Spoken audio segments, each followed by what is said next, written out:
Hey my YouTube family. मुझे लगता है कि ज़िंदगी में दो गलतियां जो हैं हर इंसान करता है अपनी लाइफ में।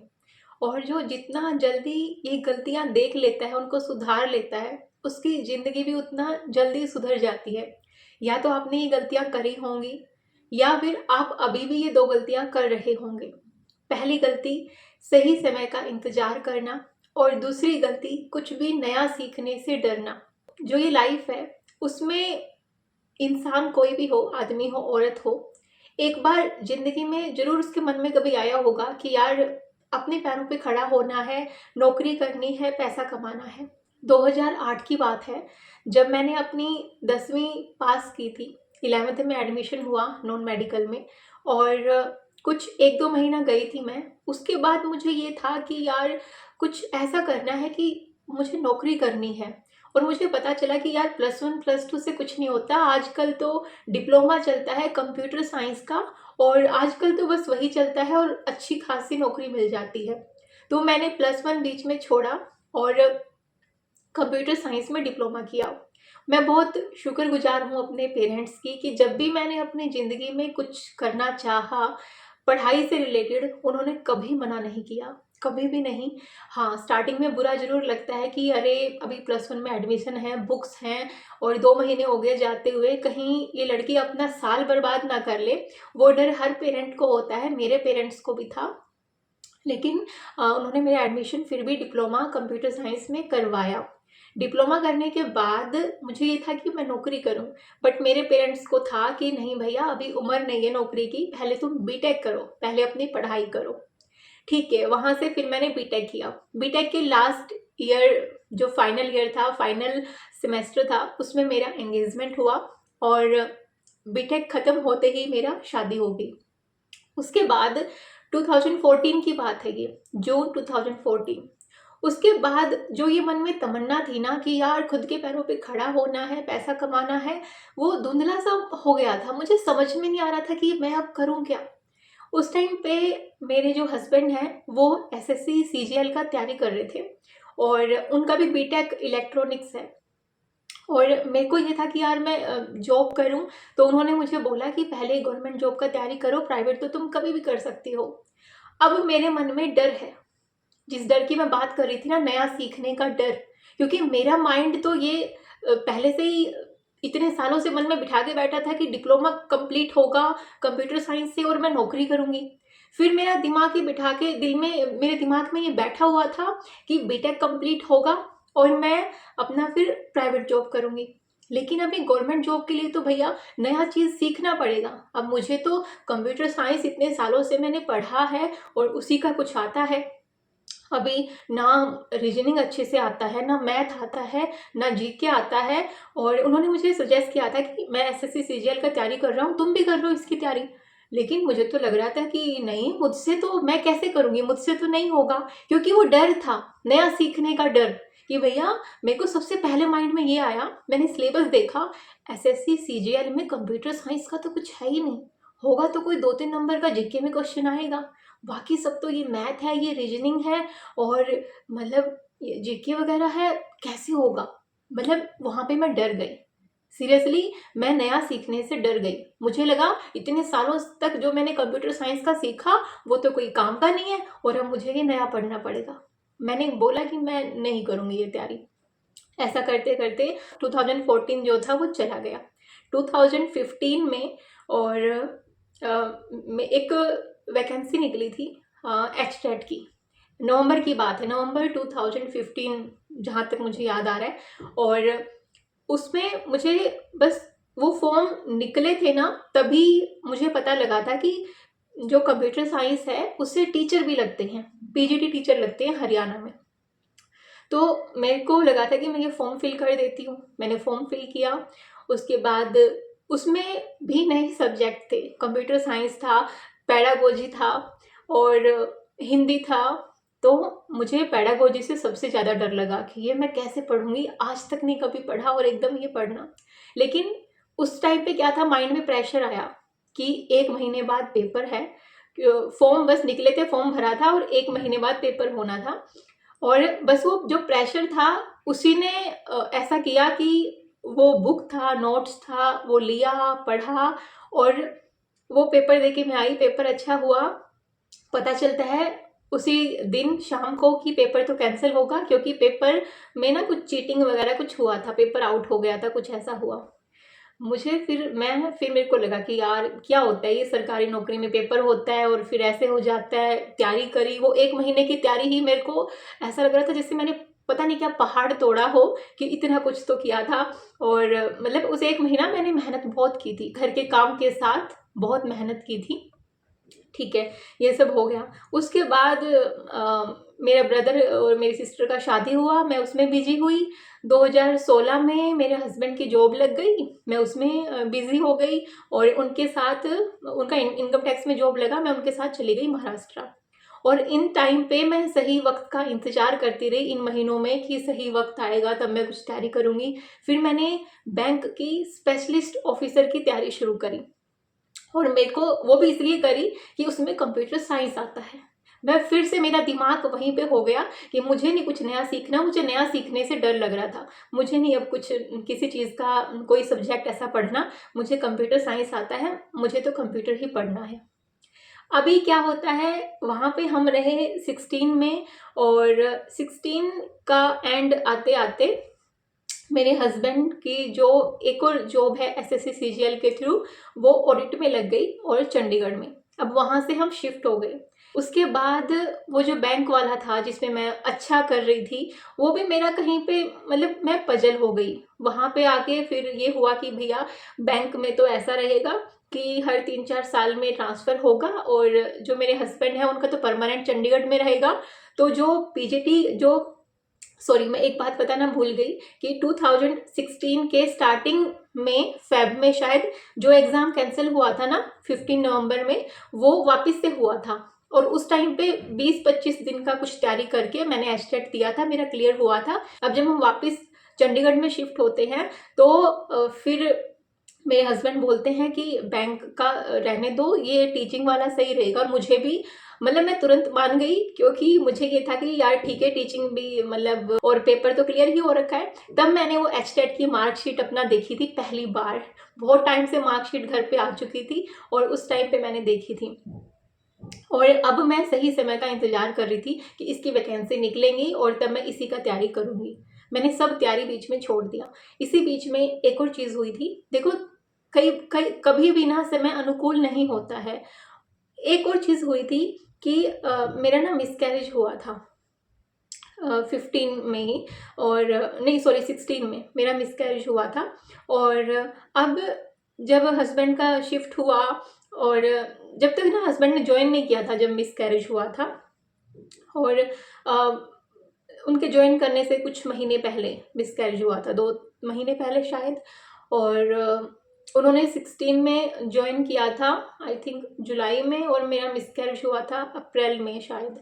और उस टाइम मतलब मैं इस जो बीच बीच वाले कुछ महीने, कुछ वक्त है ना, उनमें मैं कहीं पे पजल थी। मैं बस सही समय का इंतजार कर रही थी कि सही समय आएगा, क्योंकि अब तो मतलब बीच में ही हो जाता है ना कि मिसकैरेज हो गया, 1-1.5 महीने तक दिमाग कहीं पे लग नहीं रहा है, बुक उठाने का मन नहीं कर रहा है। उसके बाद फिर हस्बैंड का जब, अब मैं इस वाली बात पे आती हूँ क्योंकि मैं बीच में ये बताना भूल गई थी, तो मैं ये बता रही हूँ कि बीच बीच में क्या होता रहता है कि हम क्यों कंटिन्यूटी मेंटेन नहीं कर पाते, क्योंकि हम सही समय का इंतजार करते हैं। उसके बाद अब मेरे हस्बैंड आ गए हैं यहाँ पे चंडीगढ़ में, और कंप्यूटर साइंस के लिए मुझे लग रहा था कि मैं तैयार करूँगी, लेकिन वैकेंसी निकली नहीं है। और उसके बाद फिर ये हो जाता है एक लेडी को कि यार अब वो माँ बन जाए, उसको अच्छा फील होगा। और ये होता है यार, सब लेडीज़ में होता है, मुझ में भी यही था। और मैं कोई पढ़ाई नहीं कर पा रही थी, और मैं कुछ नया नहीं सीख पा रही थी, मैं बस सही समय का इंतज़ार कर रही थी। और वो इंतज़ार करते करते अभी 2018 तक मैं इतना कुछ खास कर नहीं रही थी पढ़ाई के लिए। 17 के एंड में मैं प्रेग्नेंट होती हूँ, और 18 में जुलाई में मेरा बेटा होता है। इस बीच मैंने कोई पढ़ाई नहीं किया, मतलब 14 से लेके अब ये 19 आ चुका है, 18 आ चुका है सॉरी, और मेरा बेटा हो गया है। अब फिर से सही समय का इंतजार कि बेटा जब बड़ा होगा ना तब कुछ करूँगी। अरे अभी तो वो बहुत छोटा है, अभी उसके साथ पढ़ाई नहीं होगी। और मैंने कुछ भी नहीं पढ़ाई किया। 18 में जुलाई में वो हुआ। ऐसा करते करते 19 आ गया, 1 साल का वो हो गया। और अब कुछ वैकेंसी निकली 2019 में, महीना मुझे याद नहीं आ रहा, कंप्यूटर साइंस की वैकेंसी आई। और तब मुझे एक एक वो कहते हैं ना, रोशनी थोड़ा सा दिखाई दी कि हाँ यार अब मैं पढ़ाई कर सकती हूँ, क्योंकि वैकेंसी अब आ गई है। बेटा बहुत छोटा है, टाइम बहुत लिमिटेड मुझे मिलता है। कभी रात को देर रात तक पढ़ना, कभी सुबह जल्दी पढ़ना, ऐसा चलता रहता है। और 2 महीने बाद कुछ एग्जाम होना था, तैयारी करते हैं, वो वैकेंसीज कैंसिल हो जाती हैं। हरियाणा में पीजीटी कंप्यूटर साइंस की कोई तैयारी करता था तो वो भुगत भोगी होगा इन चीज़ों का। 2019 की वो वैकेंसी कैंसिल हो जाती है, फिर से पढ़ाई ठंडे बस्ते में चली जाती है।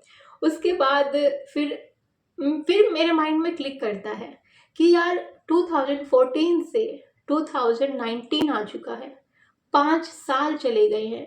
बीच बीच में सही समय का इंतजार करती रही, परिस्थितियां मेरे अनुकूल हो जाएं उनका इंतजार करती रही, कुछ नया सीखने का ट्राई नहीं किया, कुछ नया करने का ट्राई नहीं किया। क्यों? और पैरों पे खड़े होना है, इंडिपेंडेंट बनना है, पैसा कमाना है, लेकिन क्यों नहीं किया?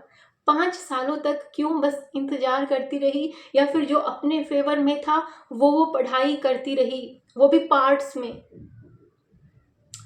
तब मेरी आंखें खुली हैं 2019 में। तब मैंने सोचा है कि यार इंडिपेंडेंट बनना है, परिस्थितियां तो अब भी अनुकूल नहीं है ना, बच्चे को नहीं छोड़ सकती, अभी बच्चा इतना छोटा है, अभी कैसे कमाऊं, अभी कैसे अपने पैरों पे खड़ी होऊं। तब मुझे लगा कि यार करना तो अभी है, इसी साल में करना है। फिर मैंने ट्यूशन स्टार्ट किए थे कि अभी करना है। जब हम सोचते हैं ना, परिस्थिति कुछ भी हो, हालात कुछ भी हो, लेकिन हमें तो अभी करना है, तब आपका दिमाग भी वो आइडियाज आपको देता है। बच्चे को भी मैं चीज़ें सिखा रही थी, स्टडी से रिलेटेड कुछ कुछ चीज़ें, तो मुझे लगा मैं ट्यूशन स्टार्ट करती हूँ जो मैं बच्चे के साथ अच्छे से संभाल सकती हूँ। चाहे कितने से ही शुरू हो, लेकिन अर्निंग शुरू करनी है, अपना टाइम वेस्ट नहीं करना है। और जब ये थिंकिंग आई ना कि कुछ नया करती हूँ और सही समय का वेट नहीं करती हूँ, अभी से शुरू करती हूँ, और मैंने वो शुरू किया और वो वहाँ से मेरी अर्निंग शुरू हुई। और तब मुझे लगा कि हाँ यार, मतलब चीज़ें तो कहीं से भी करी जा सकती हैं। क्यों हम अनुकूल परिस्थितियों का वेट करते रहते हैं? क्यों कुछ हम नया करने का ट्राई नहीं करते हैं? क्यों हम डरते रहते हैं? और वहाँ से फिर स्टार्ट हुआ, वर्क फ्रॉम होम मुझे करना है, उसके लिए मेहनत करनी है, घर से ही करना है, क्योंकि लॉकडाउन आ चुका था, ट्यूशन मैंने बीच में फिर बंद कर दिए थे।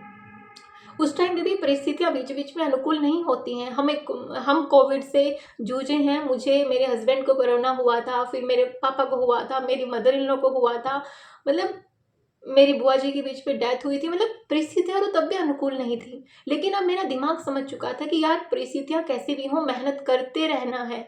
उसके बाद फिर वो जो अर्निंग वाला फेज शुरू हुआ था ना, जो मन में आया था कि करनी है, और जो है वो चीज़ नया सीखने से नहीं डरना है। फिर चाहे वर्क फ्रॉम होम के लिए रिज्यूम सेंड करना हो, कुछ नई कंप्यूटर लैंग्वेज सीखनी हो, कुछ प्रोग्रामिंग सीखनी हो, मैं किसी चीज़ से नहीं डरी। मैं करती गई और आगे बढ़ती गई। उसके बाद फिर बीच बीच में जब भी ये आता था कंप्यूटर साइंस का, 2023 में भी वैकेंसी आया, उस टाइम पे पूरा मेथड ही बदल दिया कि एग्ज़ाम डिस्क्रिप्टिव होना है। एक बार को तो मन डरता है कि भैया एग्ज़ाम डिस्क्रिप्टिव हो रहा है तो कैसे होगा, क्योंकि हम तो ऑब्जेक्टिव टाइप पेपर की तैयारी करते हैं। तो उस टाइम पे बहुत कम टाइम था, लेकिन फिर भी मैंने आंसर राइटिंग की, क्योंकि अब मेरा दिमाग ना कुछ भी नया करने से, मेहनत करने से नहीं डर रहा था। लेकिन परिस्थितियां अनुकूल यहाँ पे भी नहीं थी। वो एग्ज़ाम भी रोल नंबर टेबल पे थे, लेकिन वो एग्ज़ाम कैंसिल कर दिया गया। और लेकिन फिर मैं, मतलब हार नहीं मानना मैंने सीखा यहाँ से। मैंने ये सीखा कि यार ये दो जो बड़ी गलतियाँ हैं अब मुझे नहीं करनी है, अब मुझे कुछ ना कुछ करते रहना है। फिर मुझे लगा कि यार ये कंप्यूटर साइंस में वेट करते करते इतने साल निकल गए, वैकेंसी निकाल नहीं रहे, निकालते हैं तो एग्ज़ाम नहीं लेते हैं, इतनी मेहनत मैं किसी और एग्ज़ाम में कर लेती हूँ। तब मुझे लगा था कि यार कुछ ऐसा एग्ज़ाम हो कि जिसमें अगर हस्बैंड वाइफ को दूर भी रहना हो तो उस लेवल का हो वो पोस्ट कि मैं दूर रह पाऊँ, मतलब कि चीज़ें हों ऐसी, तो मुझे फिर यूपीएससी दिखा। फिर मैं डरी नहीं वहाँ पे, मुझे कुछ नहीं आता था, इकोनॉमी का कुछ नहीं आता था, पॉलिटी का, मुझे जीके का कुछ नहीं आता था। लेकिन यहाँ पे मैं डर नहीं रही थी नया सीखने से, और मैं सही समय का इंतज़ार भी नहीं कर रही थी। मैंने शुरू कर दिया 1 जनवरी 2024 से, और उस टाइम पे मैंने अपना यूट्यूब भी स्टार्ट किया, क्योंकि मेरे को सोशल मीडिया पे शेयर करना, फ़ोटो शेयर करना, वीडियो शेयर करना अच्छा लगता था। कॉलेज टाइम में मेरे पास फ़ेसबुक था, मैं उस पे शेयर करती थी। उसके बाद फ़ेसबुक तो मैंने 15-16 में बंद कर दिया था, यूज़ करना छोड़ दिया था। फिर व्हाट्सएप था, तो मैं व्हाट्सएप पे अपना शेयर करती रहती थी। मतलब शेयरिंग करना मुझे अच्छा लगता था, और वहाँ से शुरुआत हुई इस यूट्यूब की, जो मैं 60,000 लोगों तक पहुँच पाई। और साथ के साथ जो मेरी यूपीएससी की जर्नी थी, उससे भी मैंने सीखा। और इसी बीच जैसे कि यूपीएससी का मैं तैयारी कर रही हूँ, यूपीएससी का पेपर खत्म करते ही 1 महीने बाद मेरा पीजीटी कंप्यूटर साइंस का डेट आया, उसका मैंने तैयारी किया। हालाँकि वो भर्ती अभी कोर्ट केस में है, क्योंकि वो पेपर जो उन्होंने इतने सालों बाद लिया, वो इतना बुरी तरीके से पेपर लिया कि आउट ऑफ सिलेबस उन्होंने इतना कुछ डाल दिया। लेकिन उसके फिर भी मैंने हार नहीं मानी। उससे 1 महीने बाद मेरा हरियाणा का सीईटी प्री का एग्ज़ाम होना था। हालाँकि मैं वो फॉर्म भर नहीं रही थी, क्योंकि मुझे लग रहा था कि मुझे ये नहीं देना। लेकिन फिर मैंने सोचा कि यार कुछ भी नया करने से वो नहीं करना, कुछ भी चीज़ छोटी-बड़ी कुछ नहीं होता है, और तैयारी करनी है। 1 महीने में तैयारी किया, उसका पेपर दिया, वो लकीली क्लियर हुआ। और उसके बाद जो मेरा यूपीएससी था, उससे मैंने अपना जीके इतना स्ट्रॉन्ग किया था कि मैं हरियाणा सिविल सर्विसेज का तैयारी करने के बारे में सोच पाई। और आज मैं खुद को बिज़ी रखती हूँ अपने शेड्यूल में, अपने काम में, और माइंड इतना खुश रहता है, मैं इतना खुश रहती हूँ। जब से मैंने इन 2 गलतियों को सुधार लिया है ना, पहली गलती सही समय का इंतज़ार नहीं करना है, जो करना है आज करना है, अभी से शुरू करना है। दूसरी गलती, कुछ भी नया सीखने से नहीं डरना है। यूट्यूब सीखना हो, वीडियो एडिट सीखना हो, या फिर पढ़ाई के लिए कुछ भी नया सीखना हो, आंसर राइटिंग सीखनी हो, अब मुझे डर नहीं लगता है कुछ भी नया करने से। और वहीं से मेरी ज़िंदगी सुधरी है, और वहीं से मैंने कमाना स्टार्ट किया है, वो 2019 से। चाहे स्टार्टिंग किसी से हुई है, लेकिन अभी आपने खुद देखा होगा 1 साल में या उससे भी पहले मेरे आस-पास वालों ने, कि मेरी ज़िंदगी बदली है।